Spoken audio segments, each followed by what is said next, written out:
कभी Pythagoras theorem समझ नहीं आती, इस पे अप्लाइड क्वेश्चंस भी आपसे किए नहीं जाते कि सॉल्व कैसे करता है, ये थ्योरम अप्लाई कहाँ होती है मैम, इसे यूज कैसे करना है।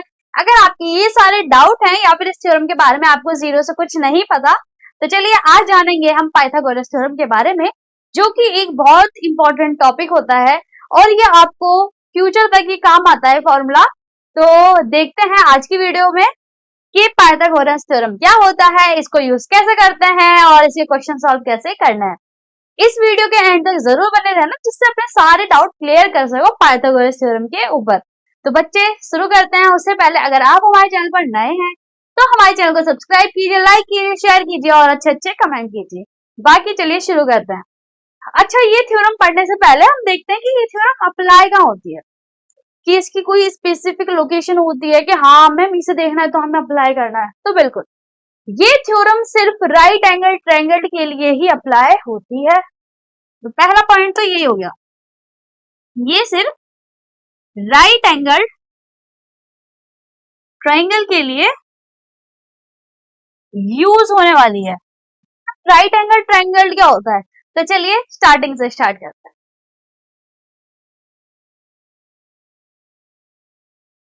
मान लो ये एक ट्रायंगल मैंने ड्रॉ किया है। ऑब्वियसली ट्रायंगल तो तीन साइड होगी। जब भी कोई ट्रायंगल 90 डिग्री पे बनता है, यानी कि उस ट्रायंगल में तीन एंगल होंगे। जैसे मान लो ABC एक ट्रायंगल है, उसका एक एंगल भी कोई अगर 90 डिग्री बनता है तो वो ट्रायंगल हो जाता है राइट एंगल ट्रायंगल, यानी कि कोई भी एक एंगल हो 90 डिग्री होना चाहिए। ठीक है, तो ये क्या हो गया आपका राइट एंगल ट्रायंगल। अब इस ट्रायंगल में कुछ वर्ड्स होते हैं, यानी कि इन ट्रायंगल में तीनों साइड्स के डिफरेंट नाम होते हैं। उनके नाम देखते हैं वन बाय वन और उसके बाद इनका फॉर्मूला पढ़ता है और जल्दी से इसके ऊपर क्वेश्चंस करेंगे। ठीक है, तो ठीक है मैम, ये तो हो गया राइट एंगल ट्रायंगल। याद रखना इसमें हम तीन साइड्स पढ़ने वाले हैं, तीन साइड्स के डिफरेंट नाम होते हैं। क्या क्या होते हैं, आपको हमेशा रेफरेंस पॉइंट 90 डिग्री का एंगल लेना है। जो 90 डिग्री का एंगल होता है उसके नीचे एक हॉरिजॉन्टल लाइन होगी, यानी कि ट्रायंगल की एक ऐसी साइड जो 90 डिग्री के नीचे होगी, जैसे कि यहाँ है BC साइड। ठीक है, इस साइड को हम बोलते हैं बेस। ठीक है, अब एक साइड ऐसी होगी जो वर्टिकल होगी उसे 90 डिग्री के, यानी कि AB साइड। इस वाली साइड को हम बोलते हैं परपेंडिकुलर। ठीक है, अब एक ऐसी साइड होगी वो थर्ड साइड जो उस 90 डिग्री के एग्जैक्ट अपोजिट पड़ रही होगी, यानी कि उस एंगल के सामने जो लाइन पड़ती है, जैसे कि ये वाली AC लाइन, इसे क्या बोलते हैं हम हाइपोटेनियस। याद रखना हाइपोटेनियस की लार्जेस्ट लाइन होती है इस पूरे ट्रायंगल की।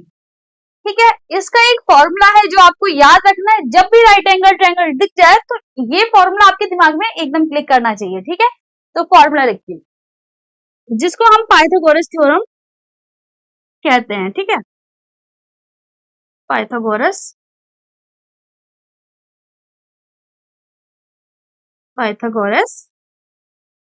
थ्योरम।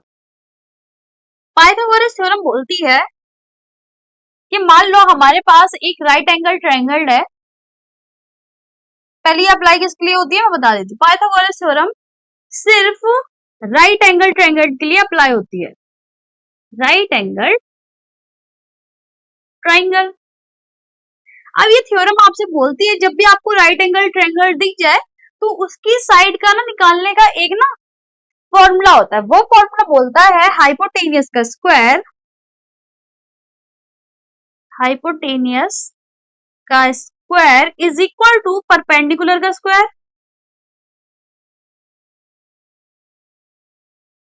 प्लस बेस का स्क्वायर। तो ये फॉर्मूला हमसे बोलता है कि जब हम हाइपोटेनियस का स्क्वायर करेंगे तो वो परपेंडिकुलर का स्क्वायर प्लस बेस के स्क्वायर के इक्वल होने वाला है।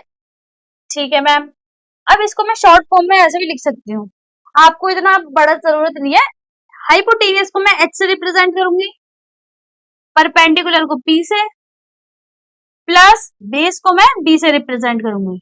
तो ये फॉर्मूला आपको याद होना ही चाहिए, ये बहुत इंपॉर्टेंट थ्योरम है जो आपको फ्यूचर तक काम आने वाली है। अब अच्छा मैम ये फॉर्मूला आपने बताया तो लेकिन इसका एप्लीकेशन कहाँ है? ये जो फॉर्मूलाज होता है हम यूज क्या करने वाले हैं? तो बच्चों याद रखना ये जो फॉर्मूला है वो आपका हर राइट एंगल ट्रायंगल में लग जाएगा। ये फॉर्मूला आपको साइड निकालने में हेल्प करेगा। मान लेते हैं कोई ट्रायंगल है हमारे पास जिसमें से हमें कोई दो साइड गिवन है, कुछ भी हो सकती है, तीन साइड तो ये टोटल है ना, हाइपोटेनियस, परपेंडिकुलर, बेस।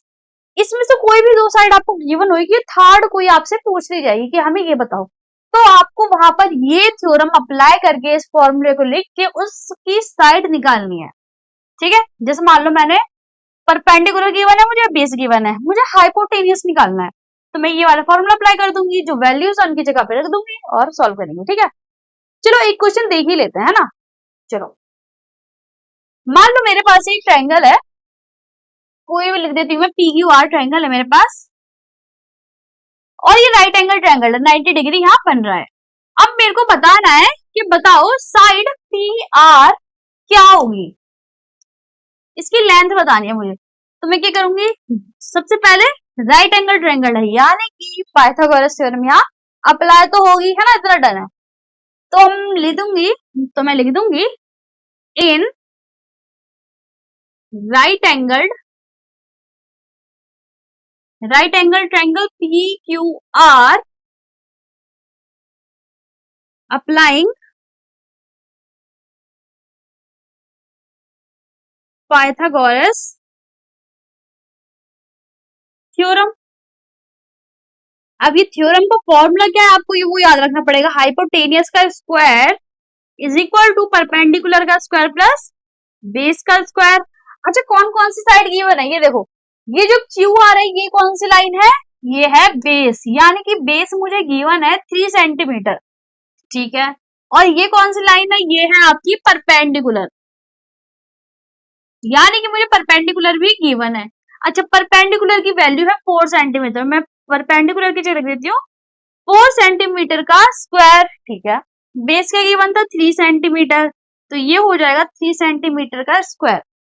हाइपोटेनियस की वैल्यू मुझे निकालनी है कि थर्ड साइड जो है पी आर, ये बताओ कितनी होगी। ठीक है, तो अब हम क्या करेंगे, हम डायरेक्टली इस फॉर्मूले को यूज करते हैं। हम डायरेक्टली अब क्या करने वाले हैं कि इस फॉर्मूले को सॉल्व करते हैं नॉर्मली। यहाँ है हाइपोटेनियस का square is equal to 4 4 16 centimetre square plus 3 3 9 centimetre square. अच्छा देखो यूनिट सेम है तो वैल्यू जेड हो जाएगी, 16 प्लस 9 25 सेंटीमीटर स्क्वायर।